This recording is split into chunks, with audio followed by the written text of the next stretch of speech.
you consider throwing a body off a cliff in the dead of night? Violent. Nah, she'll be unconscious. Just 2 months later, Touchstone Films would release its next movie, and instantly the studio would have another bona fide hit on their hands with Ruthless People, starring Danny DeVito, Bette Midler, Helen Slater, Judge Reinhold, and Bill Pullman in his first feature film. This wildly fun comedy is centered on a clothing manufacturer who originally plans to kill his wife to inherit a fortune, but discovers that she's already been kidnapped by a couple that he stole a garment design from when he goes to attempt his plan. Ruthless People would drop into theaters in the middle of the summer on June 27th of '86, and it would take the number 4 spot with a $5.2 million weekend. Not a bad spot, I think, given the competition that it had for movies like The Karate Kid 2, Back to School, and the biggest summer movie that year, Top Gun, which was just vacuuming up a bulk of the summer box office profitability.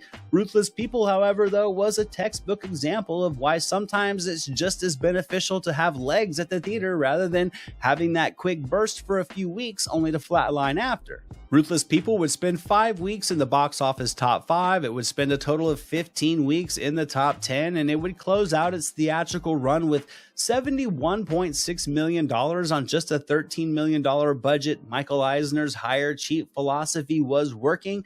Midler was signed to a multi-picture arrangement deal after the success of Down and Out, and the studio passed on Jack Nicholson for the lead role in this one due to his $4 million salary demand, which turned out to be a great decision. They saved some money, and DeVito and Midler were such a charming duo for this simple premise. They made this movie, and they also helped make what would end up being a comedic gem that would also end up being the 9th highest grossing movie on the worldwide box office list in 1986.